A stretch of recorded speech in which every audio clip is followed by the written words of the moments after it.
Assalamualaikum warahmatullahi wabarakatuh. Halo pemirsa, Anda kembali menyaksikan program Padang Panjang Sepekan dari Studio Kominfo Padang Panjang bersama saya Hafizah Sri Wahyuni. Inilah informasi selengkapnya. PSPP catat sejarah pertama kali lolos ke final Liga 3 Sumbar dengan berhasil menyingkirkan tim kuat PS Pasaman Barat pada semifinal Kamis 4 Januari di Gor Sungai Sari, Kabupaten Padang Pariaman. Begitu peluit panjang, tanda berakhir pertandingan semifinal leg 2 Liga 3 Sumbar 2023 ditiup bergemuruh. Kubu PSPP bereuforia, mereka tumpah ke lapangan. Supporter, pemain, pelatih, dan pengurus PSPP mereka bersujud syukur. Berpelukan, memberikan selamat merayakan kemenangan. Mereka sukses melaju ke partai puncak menyingkirkan tim kuat PS Pasaman Barat di semifinal. Sebuah capaian yang luar biasa. Untuk pertama kali dalam sejarah keikutsertaan PSPP di Liga 3 Sumatera Barat. Ketua Umum PSPP Sony Budaya Putra dan pelatih kepala PSPP Aprigiri Marwanto diangkat beramai-ramai. Pemain dan supporter membaur meluapkan kegembiraan. Momen ini pun berlangsung cukup lama. Sony nampak terharu dengan keberhasilan ini. Dengan meneteskan air mata, dirinya tidak mengira PSPP bisa melangkah sejauh ini. Tidak lupa, dirinya menyampaikan ungkapan terima kasih atas dukungan yang luar biasa untuk tim kebanggaan warga kota. Sony menambahkan, ini keberhasilan bersama. Hasil kerja keras semua pemain, jajaran pelatih, manajer, dan seluruh keluarga besar PSPP serta pihak-pihak yang telah mensupport PSPP. Ini saatnya PSPP menjadi yang terbaik. Sony berharap kepada warga kota mohon dukungan dan doa untuk kesuksesan tim ini. Untuk menyegel titel juara, PSPP masih punya satu langkah lagi. Pertandingan final Liga 3 Sumbar yang menentukan langkah selanjutnya lolos ke fase nasional. Namun demikian, bisa lolos ke partai final ini sudah merupakan sebuah prestis yang membuat bahagia mereka yang cinta kepada kesebelasan kota Serambi Mekah itu. Andes Maradona dan juru kamera Fauzan Aulia Rahman, Padang Panjang Sepekan. Guna memastikan pelayanan berjalan dengan baik, PJ Wali Kota Sony Budaya Putra kembali meninjau Rumah Sakit Umum Daerah atau RSUD Padang Panjang pada Jumat 29 Desember. Didampingi Direktur RSUD Lismawati, ada beberapa ruangan yang ia pantau, seperti pelayanan terhadap pasien di ruang hemodialisa, ruang rawat inap, hingga beberapa poliklinik. Sony nampak beberapa kali bertanya kepada para pasien rawat inap, rawat jalan, dan tenaga kesehatan di RSUD. Kepada Dirut RSUD, bersama jajarannya, Sony berharap agar dapat mempertahankan dan meningkatkan terus pelayanan agar masyarakat mendapatkan pelayanan terbaik. Sony menambahkan melihat manajemen, kebersihan, kenyamanan, dan pelayanan sudah cukup bagus. Serta untuk waktu antrean kalau bisa diatur lagi penjadwalannya, agar masyarakat tidak terlalu lama menunggu. Kalau bisa, pasien ini jangan lebih dari 2 jam menunggu. Sementara Lismawati menambahkan untuk meningkatkan kenyamanan bagi penunggu pasien, RSUD akan menyediakan kursi tunggu yang nyaman di setiap gate, sehingga bisa dipakai untuk tempat beristirahat keluarga pasien. Kadang keluarga pasien ini tidurnya cuma di lantai yang di alas kasur atau tikar. Untuk kedepannya, pihaknya akan siapkan kursi yang bisa digunakan untuk beristirahat. Andes Maradona dan juru kamera Soki Mortodo pada Panjang Sepekan.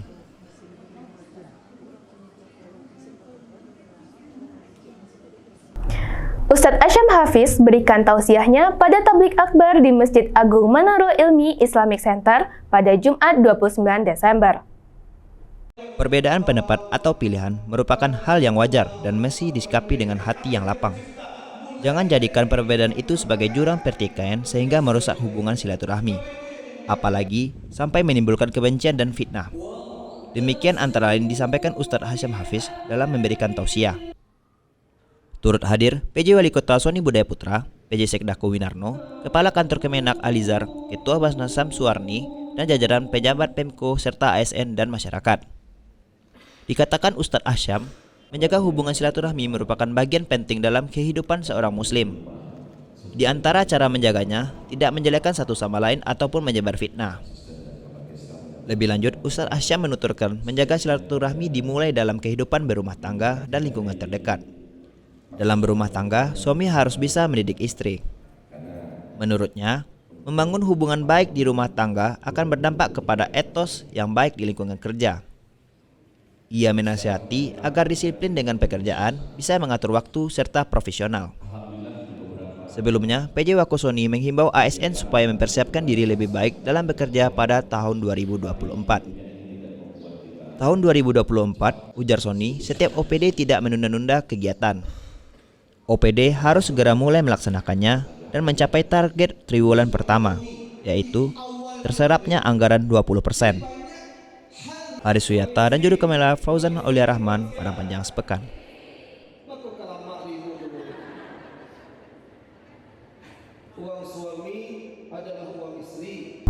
PJ Wali Kota Sony Budaya Putra meninjau pos pelayanan Natal dan Tahun Baru atau Nataru pada Ahad 31 Desember malam jelang pergantian tahun di samping gedung M. Syafei.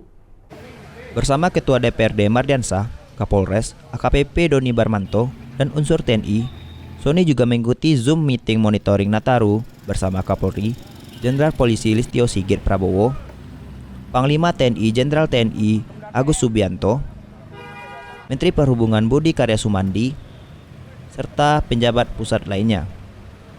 Ditemui usai interaktif virtual itu, ia mengajak warga kota Padang Panjang tetap menjaga suasana kondusif.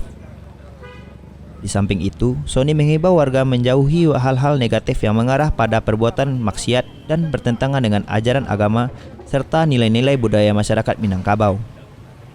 Sony juga mengajak agar berpartisipasi aktif menjaga keamanan dan ketertiban di lingkungan permukiman, rumah ibadah, dan fasilitas-fasilitas umum yang ada di Padang Panjang, menjaga toleransi dan kerukunan antar umat beragama. Kepada camat dan lurah, Sony meminta supaya melakukan pengawasan terhadap aktivitas masyarakat yang berkaitan dengan perayaan pergantian tahun dan berkoordinasi dengan pihak-pihak terkait. Haris Suyata dan juru kamera Fauzan Aulia Rahman Padang Panjang sepekan. Benevolen Malaysia berwisata dan belajar sejarah Buya Hamka ke Kota Padang Panjang serta belajar tentang pendidikan, ekonomi, dan sosial. Rombongan disambut PJ Sekdako Winarno di Aula BPKD pada Kamis 4 Januari. Benevolen merupakan organisasi terdaftar di Malaysia yang berperan aktif sebagai gerakan sosial yang bertujuan melahirkan masyarakat sejahtera yang cerdas. Kedatangan rombongan dipimpin pengurus Yayasan Basmi Kemiskinan atau YBK Datuk Zainal Abidin Sakom dan Datin Hartini Osman, serta pengurus Yayasan Bina Kesejahteraan atau YBKER.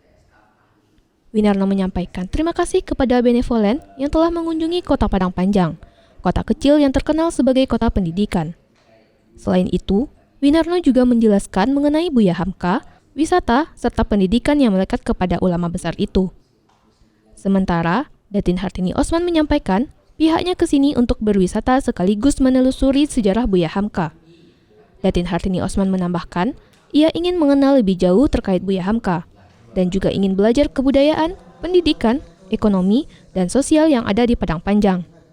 Setelah belajar di sini, pihaknya akan membawa ilmu yang didapatkan, diaplikasikan, dan disebarluaskan di Malaysia. Yuli Guslinda dan juru kamera Sauki Murtodo, Padang Panjang sepekan.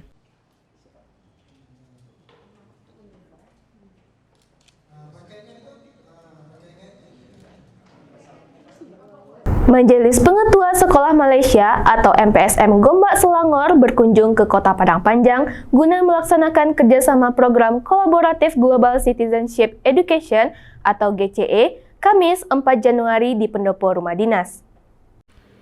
Rombongan yang dipimpin SI Partnet Plus Pejabat Pendidikan Daerah Jeffrey bin Dolah Humairoh disambut PJ Sekdako Winarno. Tamu-tamu Malaysia ini sebelumnya dijamu makan malam dan tampilan tari yang dipersembahkan siswa-siswi dari SMA Negeri 3 Padang Panjang. MPLS menggandeng pihak SMK Sungai Kertas yang lebih dahulu melaksanakan program yang sama 1 tahun lalu. Informasinya, program ini dipromosikan Persatuan Bangsa-Bangsa atau PBB. GCE bermakna program pendidikan masyarakat dunia bertujuan untuk pembangunan yang berkelanjutan. Winarno menyambut baik kunjungan MPSM. Dia berharap kedua belah pihak baik Padang Panjang atau SMA Negeri 3 dan Malaysia atau MPSM dapat saling bertukar informasi untuk kemajuan pendidikan. Winarno juga turut menjelaskan terkait Kota Padang Panjang dengan sejarah dan segala potensinya. Dikatakannya, Padang Panjang dikenal sebagai kota pendidikan. Banyak sekolah terkenal, di antaranya Diniyah Putri, Tawalib, dan Kauman Muhammadiyah, serta Institut Seni Indonesia atau ISI. Padang Panjang Sebut Winarno merupakan kota tujuan pendidikan. Yang bersekolah di kota berhawa sejuk ini berasal dari berbagai daerah. Di sini lahir tokoh-tokoh seperti Buya Hamka, sastrawan A.A. Nafis, Sultan Syahrir, Rahma El Yunusiah pendiri Dinah. Kota berjuluk Serambi Mekah ini kuat akan adat istiadatnya. Sementara, Jeffrey bin Dolah Humairoh mengucapkan terima kasih atas sambutan hangat Pemko. PJ Kepala SMA Negeri 3 Lucy Hervina menyampaikan, kegiatan MPSM merupakan kegiatan lanjutan yang terjalin dengan SMK Sungai Kertas beberapa waktu lalu. Harapannya, kunjungan ini memberikan kontribusi positif bagi kedua negara. Haris Wiyata dan juru kamera Jimmy Octavian di Padang Panjang sepekan. Informasi tadi sekaligus mengakhiri Padang Panjang Sepekan edisi minggu ini. Terus saksikan Padang Panjang Sepekan di channel YouTube Padang Panjang TV. Mewakili seluruh kru yang bertugas, saya Hafizah Sriwahyuni pamit undur diri. Terima kasih atas perhatian Anda. Wassalamualaikum warahmatullahi wabarakatuh.